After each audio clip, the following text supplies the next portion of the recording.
I've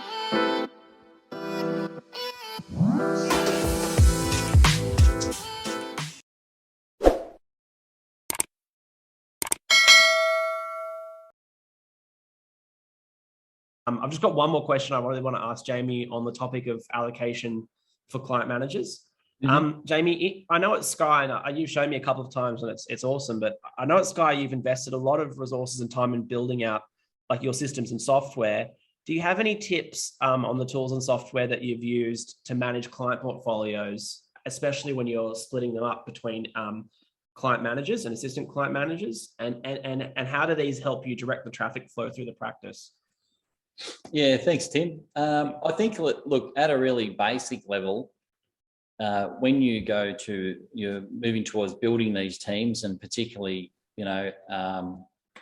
developing a portfolio of clients for your senior client manager and your assistant client manager, you don't just want to talk about it. So what I mean by that is you need to, get the key people involved and have meetings, and, at a real basic level, list all the clients. So I know at Sky, for example, at a real basic level, we'll just have a spreadsheet and I'll list all the clients and all their fees for the most recent financial year and add up those fees, and that's the portfolio.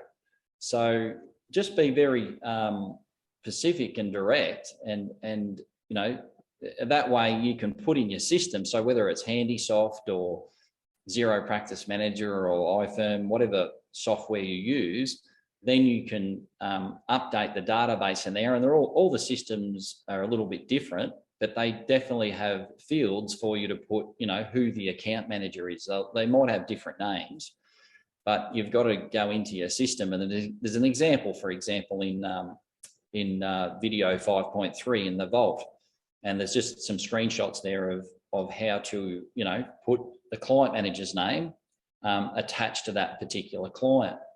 So the thing is, Tim, it's very basic. You want to list all the clients and list their fees, and then that client manager then has got a portfolio of clients, and everyone knows who that, everyone knows which client manager is allocated to which client.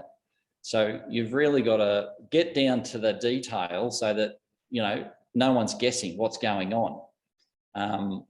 So that's what you have to do. So it's at a basic level. List the client manager, which client manager is allocated to which client. And if you do that, on most systems, you can work out what that fee base is then in terms of a portfolio of clients. So, that's one of the absolute basic things that you would do on this part of this journey, on this step.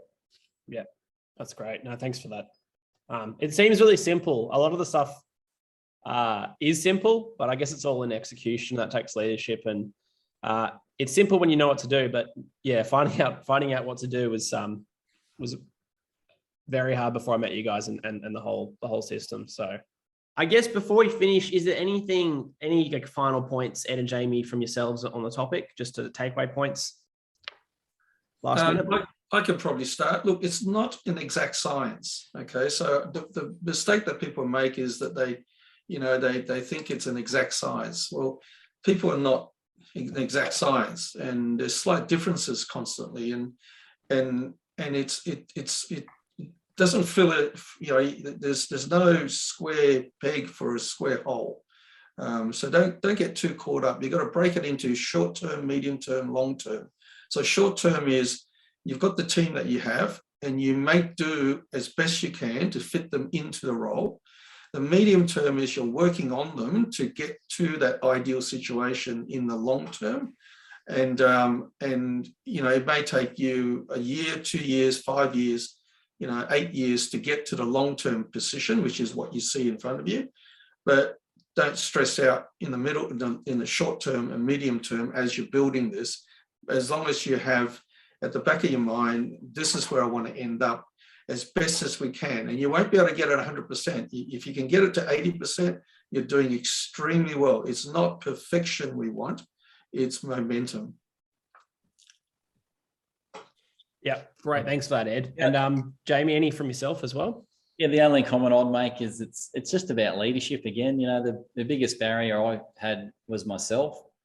and just understanding all these sort of concepts. And, you know, and both with your clients and with your team members, there's early adopters and there's middle adopters and late adopters. And I always used to laugh. Ed used to talk about rubber cup clients and crystal glass clients. You know, rubber cup clients were like, they would go along with whatever you said, and they were relatively easygoing and loyal. And you'll have your own clients like that. So it's important to understand the difference between a rubber cup client and a crystal glass client. So crystal glass clients, you make one tiny change and the world's going to end.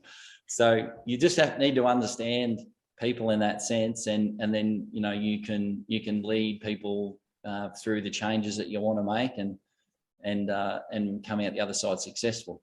So yeah. Thanks very much for that, Jamie.